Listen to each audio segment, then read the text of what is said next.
Ladies and gentlemen, please welcome Tony nominee and Lortel Playwright Sidewalk inductee, Charles Busch.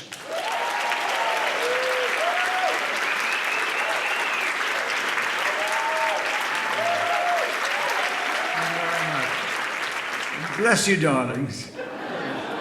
Now, the Edith Oliver Service to Off-Broadway Award goes to one who has carved out a career off-Broadway with skill, imagination, and commitment. And this year's honoree certainly fits the bill, Terry Byrne.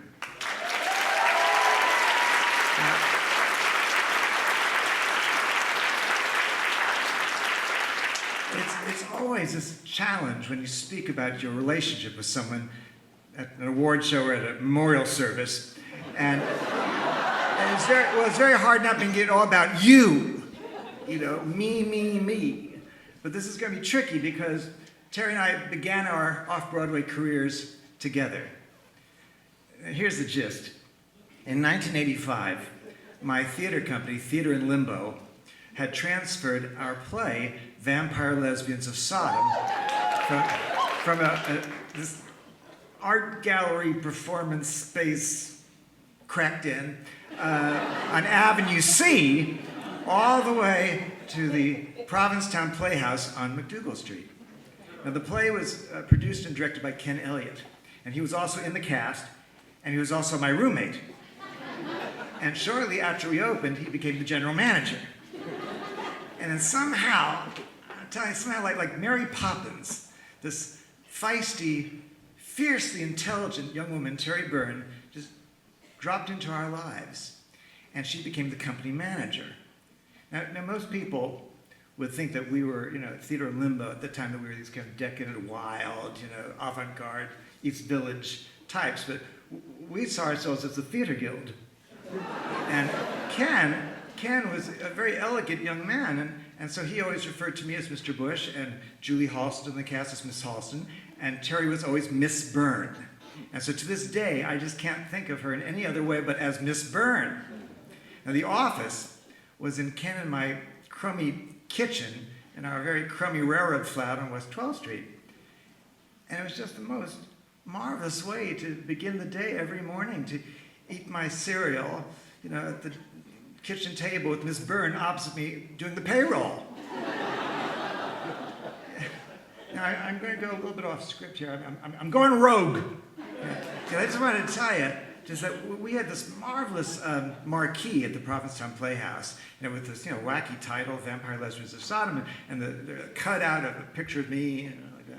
And it was so wonderful, in fact, that about every 3 months, there'd be some student over at NYU who'd steal the marquee. It was a terrible thing. It was very expensive to replace, but the thing was that Miss Byrne just took it very personally, and she really was like one of those wonderful heroines out of an O'Casey play. She would weep, copious tears of Irish frustration and rage, and we were naturally very concerned about the marquee, but it was Miss Byrne that we were concerned about.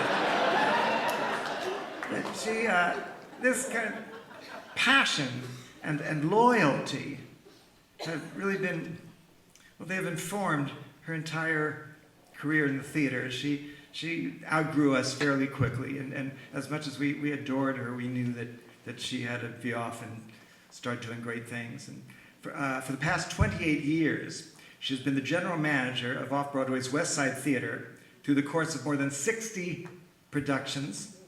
She has served on the board of directors of the League of Off-Broadway Theaters and Producers since 1993, and is currently the first female president in the League's 60-year history.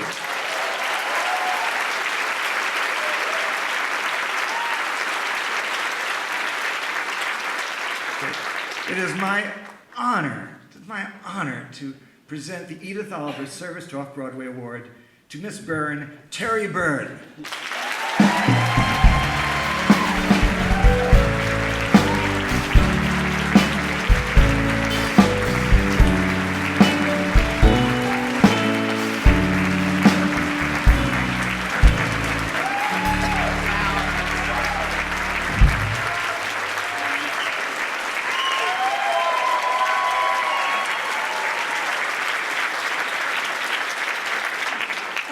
my dear friend Charles Busch.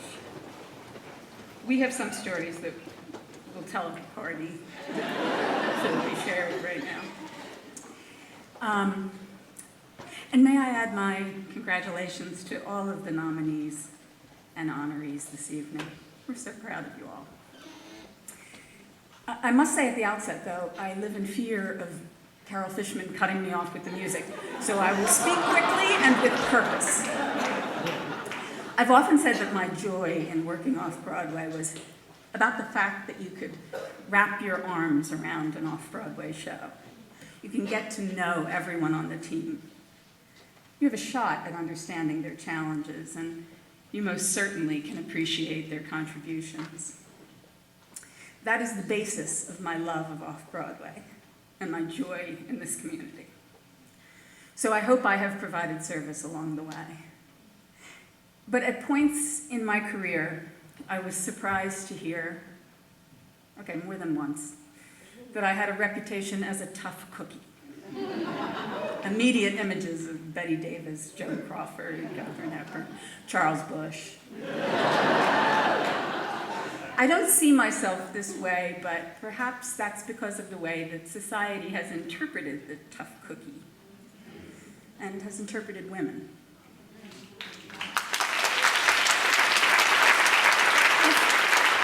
If I am a tough cookie, though, it's really thanks to all the tough cookies who came before me, from whom I have learned. The truth is, a tough cookie is a beautiful human to behold. A tough cookie has grace and a mighty intelligence. She is just and she is caring. She solves problems, and she cries sometimes.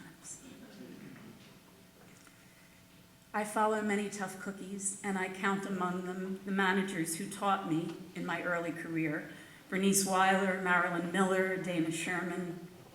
Those I met through my work with the League: Maria Didia, Nancy Gibbs, Tori Bailey, and especially Nan Basis, who mentored me at the West Side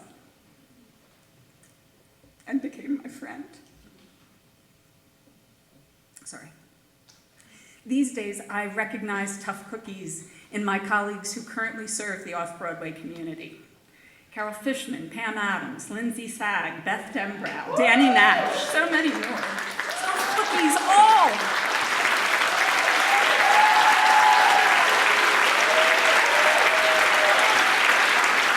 So I'm more than happy to wear that label. This award is really about my belief in the Off-Broadway League and in its mission, promoting off-Broadway, and in the many hands who have embraced the work, who have wrapped their arms around it over many years.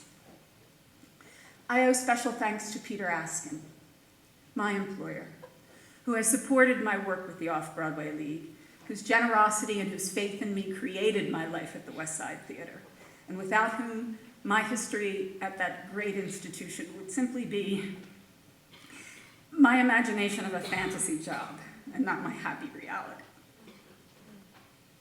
I owe immense gratitude to my husband, Brandon Demling, a high school drama teacher and director who is in rehearsal 40 weeks out of the year, creating the next generation of theater artists.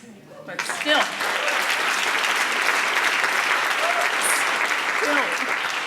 who manages to put a decent meal on the table for this pathetic creature. That is service. I derive inspiration from my daughters, Bonner and Skylar, who, despite all my warnings of the difficulties in pursuing a life in the theater, simply went for it. Tough cookies.